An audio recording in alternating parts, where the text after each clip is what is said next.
have as of now.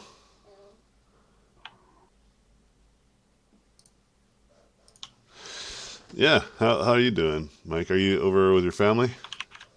Yeah, I went yesterday out to, I don't know what the place is, which is probably bad, but my grandfather's house. They live on this huge property where they have Oh, like okay. horses and they do horse races. Oh, okay. It's crazy. But yeah, this house they live. Why doesn't Quasi have a neck, Delilah? It's because this is how they designed them. They designed them that way. Sometimes characters have necks, sometimes they don't. But when you know when they do, you can control whether they do or not if you can practice. Yeah. All right. Gonna start painting. How about? Okay, draw another character. Try drawing Captain Barnacle. Okay, you do Captain Barnacle too. Um, yeah, I'm gonna be doing questions, by the way, Q&A for those of you who are in. Julian singing. For anyone who's into asking questions, feel free to start asking. I'm down to answer and take those questions down. What brushes do you use? Round. Round brush. I use all sorts of brushes, but round is probably hands down my favorite. Hand down my favorite. What about you guys? What's your favorite brushes? Uh, I know what mine is right now. It's like the round brush, but like the oval, and then a little bit of softness on it. That's getting me pretty far so far. What's up about the square brush, dude? Square brush is good. Hold on just a second, guys. My daughter wrote me something. Daddy, what's this say? Quasil. Quasil. You didn't spell it necessarily right. Try again. Write it again. It's almost there. Right on the table, Mama. Thank you, sweetheart. My kids are also drawing. We're hanging out. I've been trying to find time to draw with them at the same time when I'm working. So sometimes when I'm working, they're hanging out, drawing. Delilah's Yeah, getting that's real great. good. She's getting so good. It's like clear to me. Again, I'm putting together like a system where I think I can train somebody from literally not having any uh, productive skill at drawing to becoming like a badass artist. This is my goal, to be able to accomplish this. And I think I can do it. I think I can do it. Give me, Just believe. give me like a year. I'll have some so Believe. system. And give me a decade and it'll be perfected. What's up? Quasif. Why did you put an F on that? Oh no, that's from the last word. Okay, yeah, quasi. Yeah. What's wrong with the W? Why does it look like? Why did you put so many W lines? I'm gonna slap you. Interesting. Um. Anyways, okay. Good job, Mama. Somebody Proud of you. asked. Somebody said your kid should do some critiques. That'd be cool. Oh yeah. Sounds There's like the guy that did this. It's like a little art director, I think it's called, like his blog. Oh yeah. Yeah, and basically it's like his daughter who's like 5 or 6 years old or whatever, and he'll ask her to he'll ask her what to draw, and then she'll be like, oh, draw a dinosaur wearing a princess dress or something, something really clearly kids Yeah. driven by kids' imagination. And he'll draw it, and then he'll show it to her, and then she'll be like, "Oh, you made it too ugly." And then her criticism will be really cute too. And then like she gets older, and then as she's getting older, her criticism will change of her criticism. So like she'll Yeah. start to like look back at like some of her earlier critiques or earlier art direction, and be like, he's like, "What do you think of this?" She's like, "Why did you do that?" He's like, "Well, you told me that it was ugly." She's like, "I didn't say that. I'm not mean." And then he was like, "You did." You literally And like then the daughter would like get upset. She's like, "That's not nice of me to say." I said, "Yeah, you said that." Because I wasn't hurt by it, you know. But it's funny. So yeah, I think stuff like that's cute to do. Right now, I'm doing stuff like that with like the clay. For uh, if some of you guys seen a couple of the streams before, like I would take a clay sculpt that my kids would do. I did one of my own, and then I did two based off of my kids. And it's actually pretty fun and it's pretty creative. And I think it's a useful tool to actually do like make a design. Hey Delilah, can you do me a favor? I want you to draw a dinosaur princess fighting a werewolf king. Look, look, let's do Wadi. Dinosaur princess, werewolf king, go. What? Let's do Wadi. Oh yeah, you drew a quasi? Good job. One. But yeah, Tight, dude. yeah, I love my Yeah. kids, man. I love hanging out with them. I think I'm on the right road to start spending most of my time with the people I care about. Trying to get the board game night again, now that I'm like alive. Dude, I played that with Nick or whatever. Cool. Was that what that was? Cool. Would we call that a board game night? Yeah. I don't do those, so. But yeah, California was dope. Everybody treated me great. Yeah. Awesome. Yeah. How did you like the board games? It's fun, right? Yeah, man. Like, I remember we had a conversation once on stream where I was like, I didn't know board games were still popular. You know what I mean? Like, Yeah. that's just like not what we do up here, or at least not my group of friends. And then I got up there and I was like, this is the greatest thing ever. You know what I Cool mean? is so fun. Yeah. You should play Resistance. Resistance Oh, like ruins okay. friendships. Oh, man. How does that sentence work? One It's step the at a greatest thing time. ever. It ruins friendships. Yeah, we haven't played it ever since that last game. Oh. It got real bad, but I think we'll play it again. I think time has passed. Now it's time to play again. Is that another one where you lie? Or Yeah, like, but it's like, Okay. Dude, it ruins what you think of people, man. yeah. yeah. There's a game where I was like we played like three matches in one night, I think, and Uh-huh. I in the game you play as the resistance or you play as a spy, and I was the resistance the first two games, but everyone kept thinking that I was a spy, you know, and Yeah. we lost those games, I think, and then the third game I was a spy, and the spies their whole mission is to make sure that you lose, like the resistance loses, and you have to do it by failing missions, and the way you fail missions is to go on the missions and fail them or succeed them. Now, as a resistance, Oh, there's no strategy to fail a mission. Okay, none at all, right? But Yeah. as a spy, there is strategy to succeed a mission, to gain people's trust, right? Because if let's say me, Nick, and you go on a mission and the mission's a success, then it's harder to nail down whether one of us is still a spy or not. You know what I mean? Right, because it's like, Yeah. what is your incentive? Because then what if I'm on the next mission with two other people and two new people and that mission's a fail, right? And I could have been the one to do it, but it's like, well, no, AJ was in the last mission. He succeeded that one. Like, there's no way he could be, right? And so that's what happened. The third game, like I was succeeding a lot of the missions, and at the end, where it was like it was a matter of how the mission would go was a matter of whether we would win or not, right? And I was pretty much on that mission. I was telling Christian, he was one of our friends, I was like, Christian, you gotta put me on this mission. Like, I've been on 3 missions so far, 2 of which succeeded, He's like, clearly I'm the resistance. You guys didn't trust me the last game. It was like real hard. And I was like, that whole game, I was sweating so much because I was just like lying through my teeth. And I was like, it's like I told him after the game, if they would have touched my hands, it would have been drenched. That's but hilarious. But like even Nick was like, yeah, I trust him. I think he's resistance. And like I was like, yeah, and we got to put John on this mission, and we got to put Aaron on this mission. And John and Aaron were both also spies. Oh, great. And then he's like, all right, I think you're right. And so he put John and Aaron and me and himself on this mission. 3 fail cards and 1 success card. It was the most terrible. Like, I executed him on that mission. He's like, E2, Brutus? E2? Or A2, Brutus? I was like, yes. And I just executed him. It was great. But I remember Christian just looked at me for like the whole game after the game, just for like, good 10 minutes. He's like, I can't believe it. He's like, I can't play with you anymore.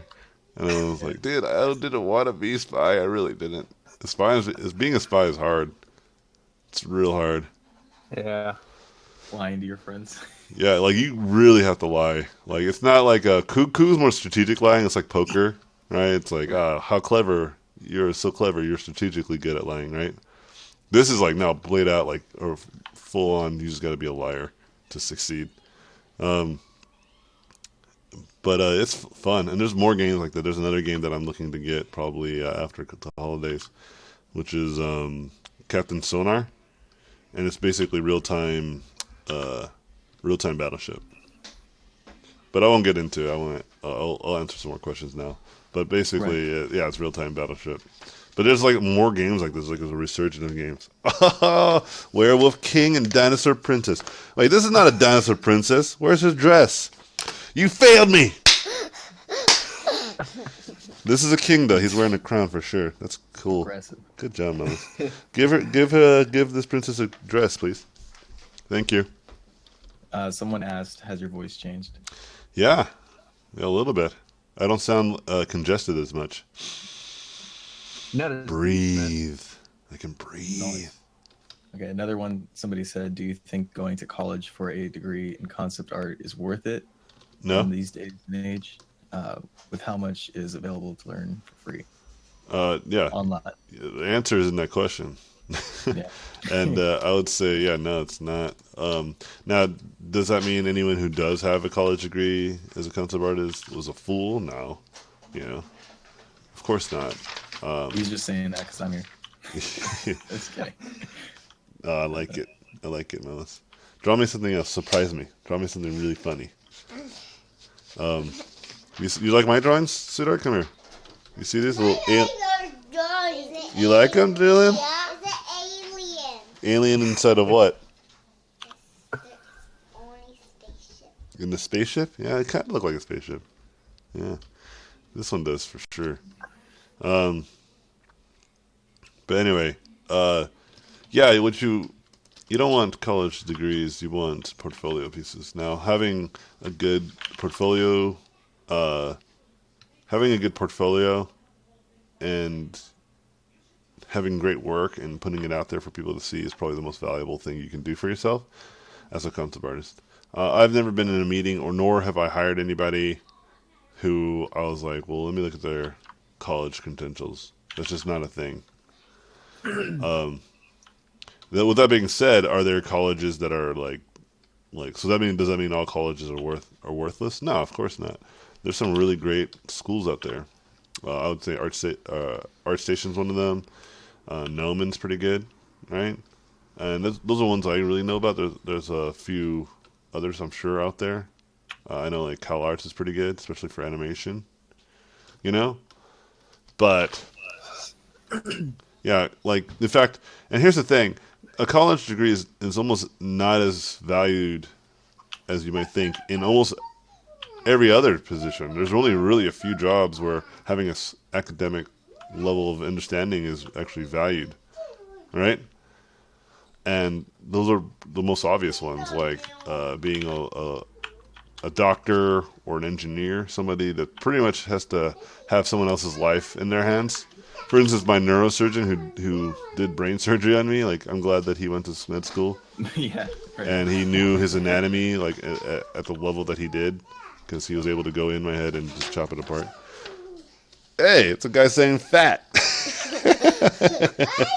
It's so cute, Lana. Oh, look at Wanky. Is Wanky singing?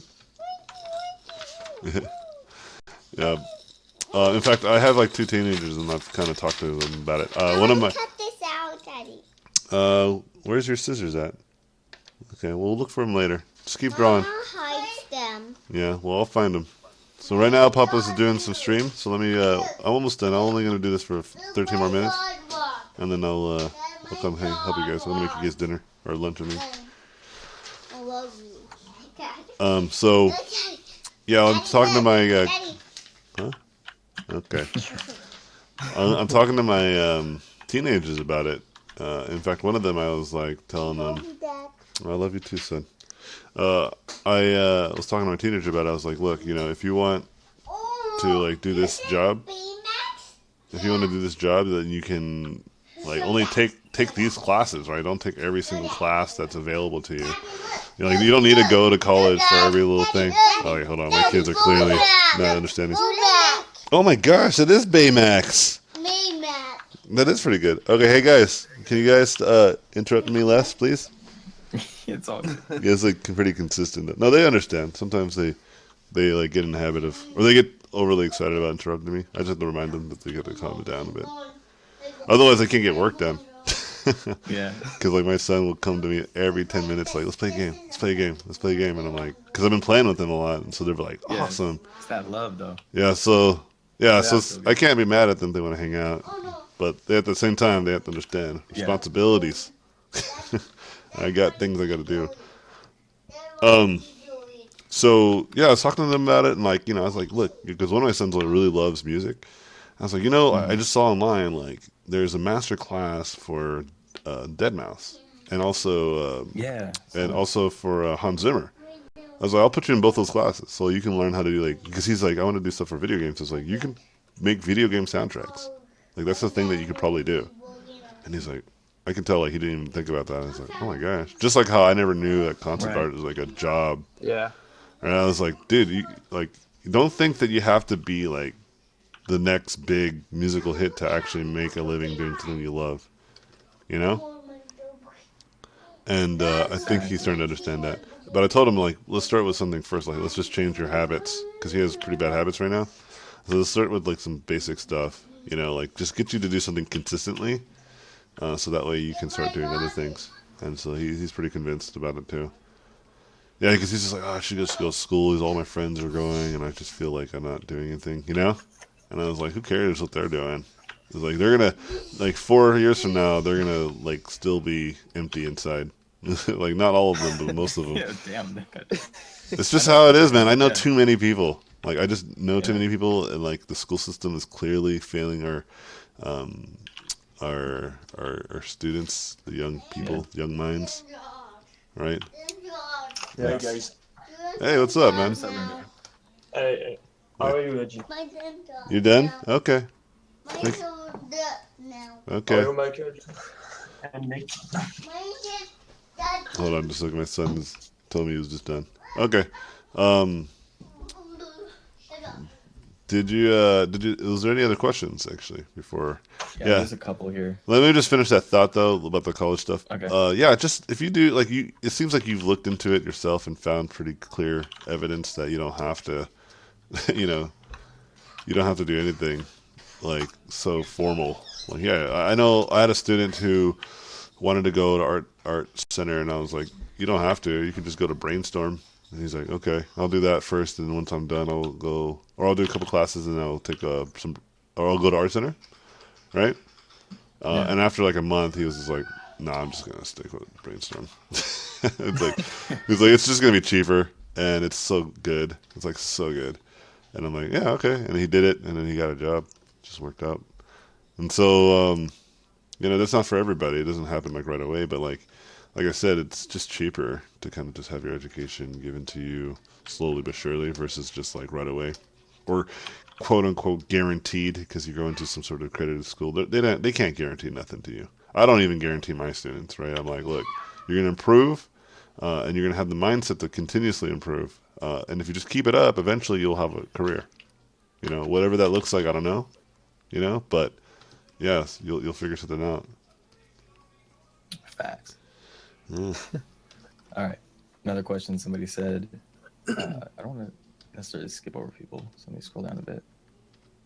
How do you price digital art? Somebody asked. How do I price digital art? Yeah. It all depends on what we mean by that. Like if you mean like the kind of digital art or like kind of the pricing of like modern art or even traditional paintings and stuff. I mean, I don't really know enough about that, to be honest. Like I don't do it. I usually would say like if I was selling my digital art, it will depend on the print, right? If like it costs me $30 to make the print, like it's on a nice canvas, whatever, then it'll be like $35. I don't really feel that it's worth more than that. Sometimes like some people want it like on a large canvas or something like that, and it costs like $200 to get it like on a crazy. Then it'll be $200, right? And you're really only paying for the print, not really the making of the art. Now, if you mean digital art like for working for somebody like creating ideas, kind of like what I do. then that's like, that depends on how much time I put into it. That's an hourly thing, right? And that can range from either $30 an hour to $100 an hour. And if you're really fancy and you've done a lot of good work for a lot of great movies or film, you can get even higher than that.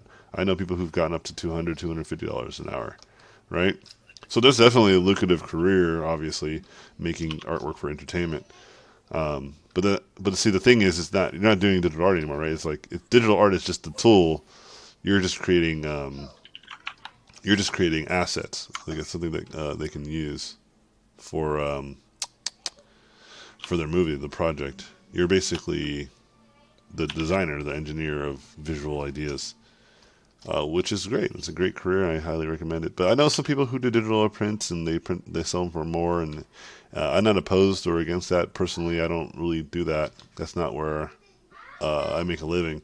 I make a living making, creating visual ideas or manifesting visual ideas for others, and then teaching people how to do that. That's what I do. That's how I make my living, and I love it. Yeah, someone was one of my friends was asking me to, because I do all these like really weird kind of paintings, you know.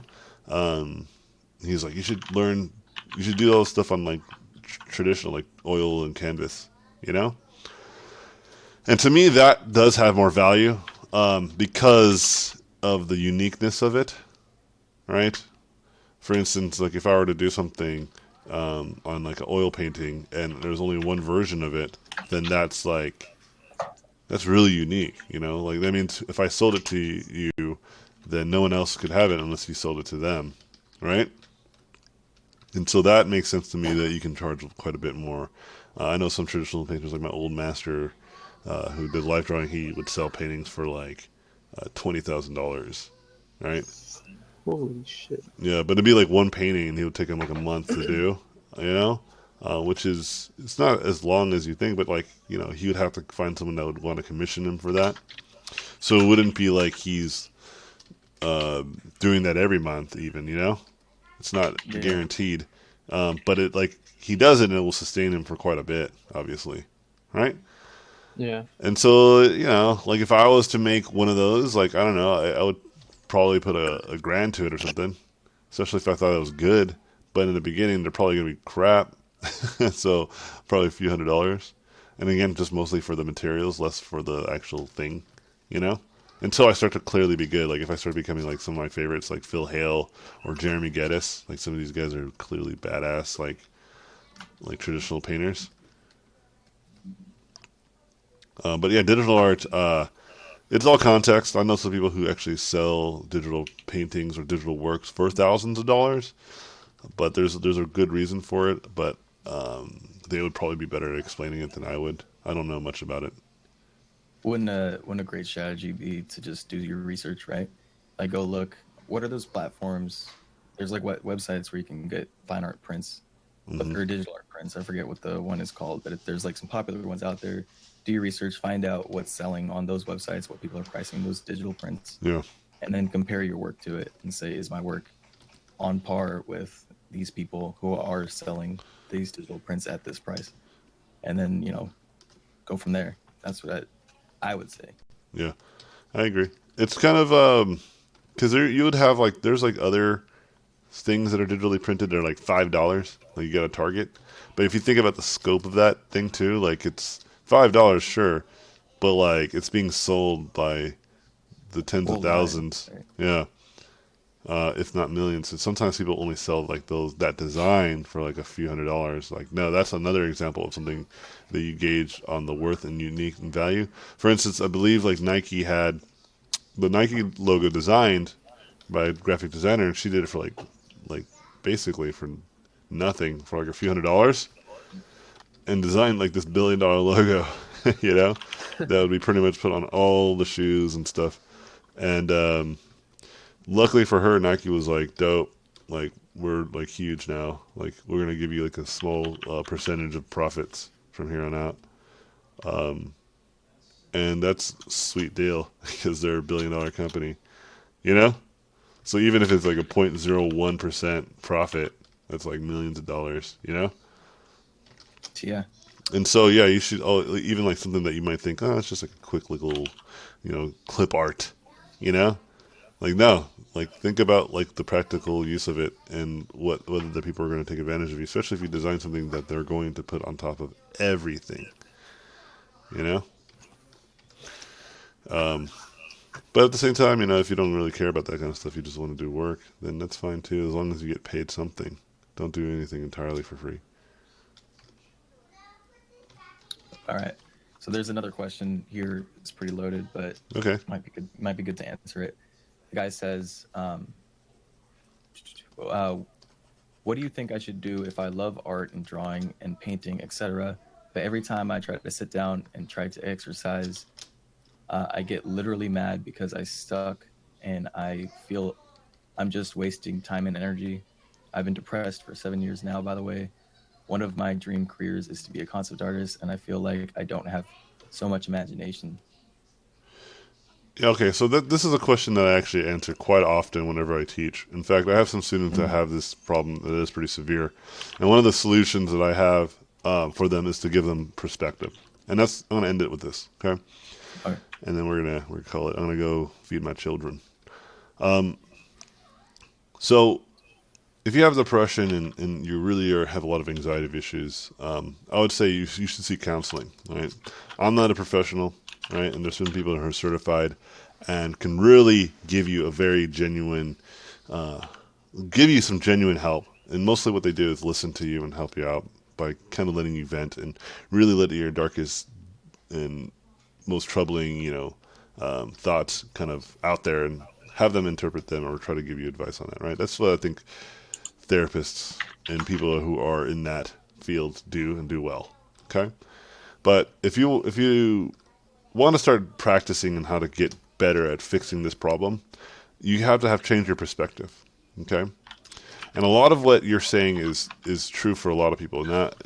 You're not unique in this problem. A lot of people feel like they're fucking garbage, right? Like everyone feels like their work is bad at some level. Okay, right? And some other people don't. Some people have high confidence in their work and or their ability to get better at things. This is true, right? There's both sides of the coin. Okay, so the perspective that you need to change, the perspective that you need to have is this: is that nothing you start to do, or even just do moderately, you won't get good overnight. You won't even get good at that instant. The reason why you're drawing bad at that moment has nothing to do with you personally. It has nothing to do with that you're not a creative person, you never will be, or you don't have it in you. It has everything to do with just a literal amount of effort and skill that you've put into something. Now, you said you've been depressed for about 7 years, or even been attempting this for 7 years. Now, I would argue that that's not entirely true, and I think a lot of that has to do because of this disabilitating thing that you've been dealing with. This freaking pressure. Every time you put down a paper and pencil and you draw something, you get real discouraged. And one of the main reasons why is that you have high standards. You look at the greats, and then you make a line, and you're like, it's nowhere near the greats. And that kind of mentality is paralysis, right? Because you're right. You're not as good as the greats. But the greats weren't always that good. That's a realization that you should understand. There's a really good artist. His name is Kim Jung-ji, right? And I remember one time I was talking with somebody, and they're like, I can't believe how well he draws. He could start from basically like a toenail and then finish a whole illustration of like people fighting in perfect perspective, all in ink and pen without stopping or erasing or undoing or anything, right? And so he hold on, Delilah, or hold on, Boo, I'm talking. And so he basically like would draw amazing illustrations as if from thin air. But he was interviewed once, and they asked him like how he got so good and whatever. And he basically said, "Well, I just draw. I've drawn like my whole life. I've drawn so much. You know what I mean? Like I've drawn a remarkable amount that I filled up closets full of drawings. Right? Like he would have sketchbooks just full of drawings, and then he would have a closet full of sketchbooks. And so ask yourself, do you have a closet full of sketchbooks? No? Well, that might be one of the reasons why you're not at the pinnacle of what you should be, right? Not because there's something about you that is internally wrong. It's not that you're a bad artist. It's not that you suck. It's just because you're just not at the level that you're expecting to be. Okay? And with a little bit of, here, I'm going to redo this thing. With a little bit of time and effort, you'll be shocked and that you'll improve faster than you expected. And what you need to do is just have incremental growth. Don't think about like you can look at someone like for me, you look at like John Sargent and say, John Sargent is one of my favorite painters. I want to paint like him one day. The first thing you need to do is like, well, first I need to learn how to control my oil paints. I have a hard time just controlling. So just try to paint spheres or cubes. You know, don't try to paint a full-on painting, right? And then once you feel comfortable with the tools, then say, okay, well, I'm going to try to paint a. Now I'm going to try to learn how to paint a, like a metal, like an urn or something. Oh, hold on just a second. My son is. Did you go water or chocolate? Okay, you clean yourself. Okay, then get out of there. What's wrong with you? You start with one step at a time. I mean, no one would ever, like, think of it like this. Like, if you were to go to a gym, and I would say, hey, let's do like a 500, okay, let's do 500 push-ups, and if you've never been to the gym, right? My son is having a hard time. Actually, come here, son, I'll help you. Come here, I'll help you. He's trying to pull up his pants. Oh my gosh. Okay, let me finish the stream, guys. I'm giving out some advice to somebody. I want to make sure I finish it out, okay? So just wait out in the living room, okay? Delilah? Julian? I'll be out there in just a minute.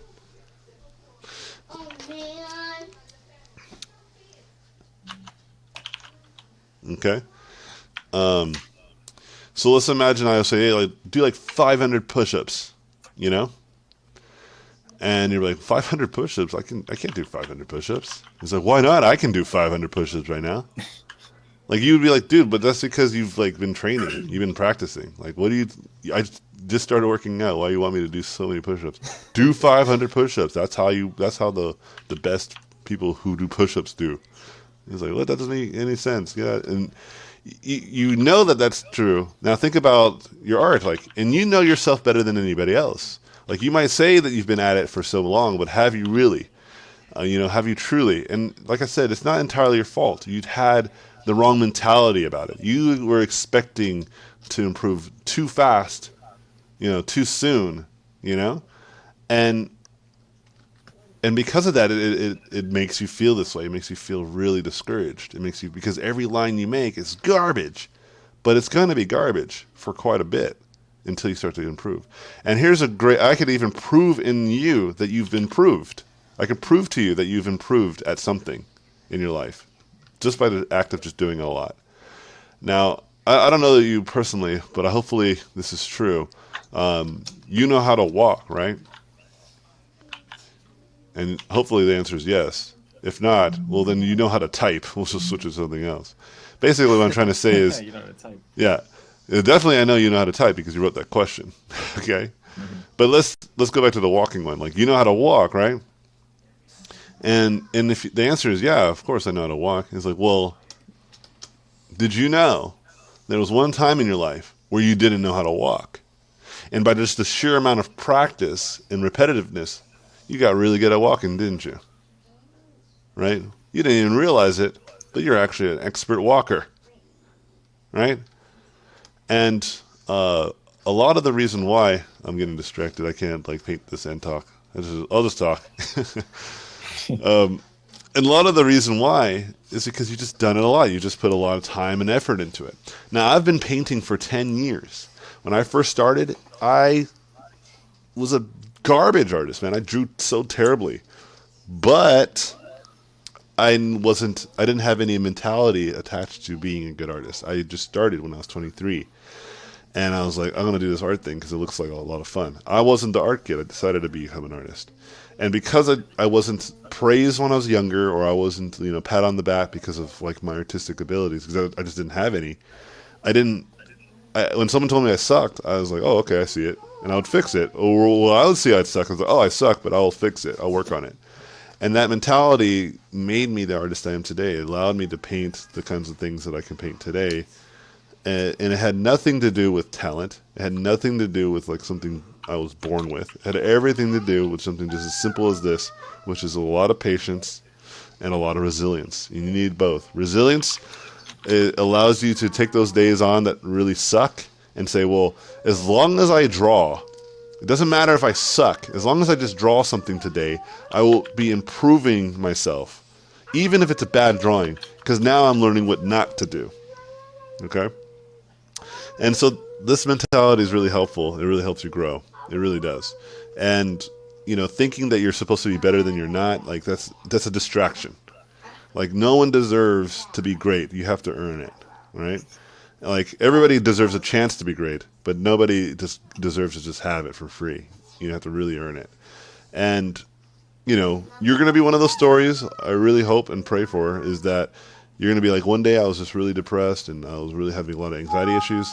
But then, you know, I watched this stream by AJ, and AJ said to just be patient and resilient. And I just painted a lot more that day, even the days I sucked.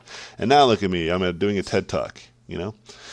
Hope that's your story. And it could be 10 years from now. It could be 5 years from now. It could be 2 years from now. Like, who cares if it's like overnight, right? Like, it's going to happen inevitably if you keep consistent to it, right? If you consistently practice and put time, it will just happen. It just will, you know?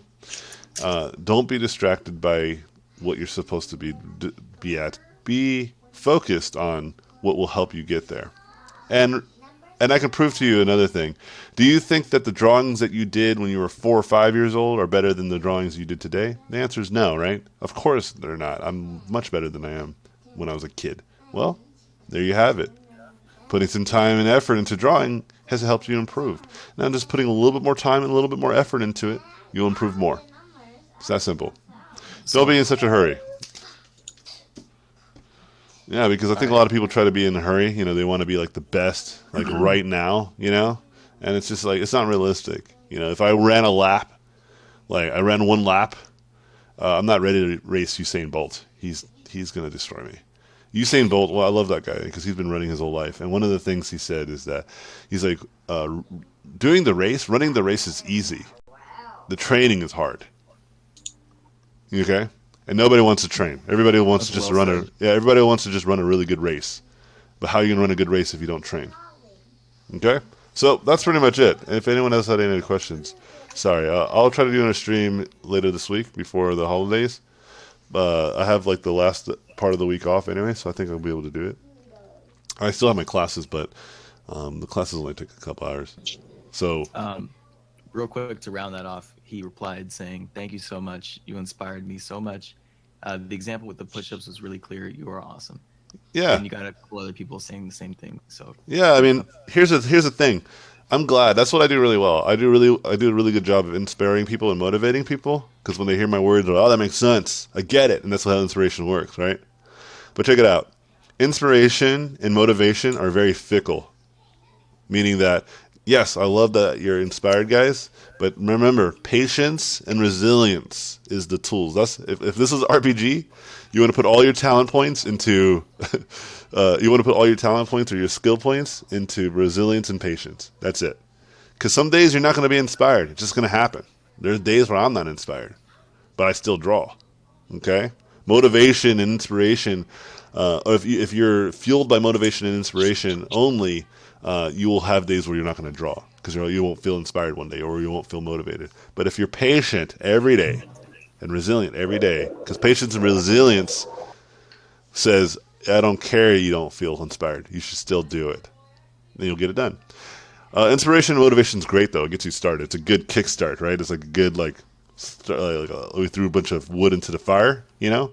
Now it's your job to keep throwing wood into that fire. So good luck, guys. I appreciate you all hanging out. Thanks again, guys, for hanging out, too. Mike and Nick, I appreciate your moderation. Awesome. Yeah, man. All right, I'm going to go feed my kids and hang out with my family. yeah, So, man. Peace out. laters, guys.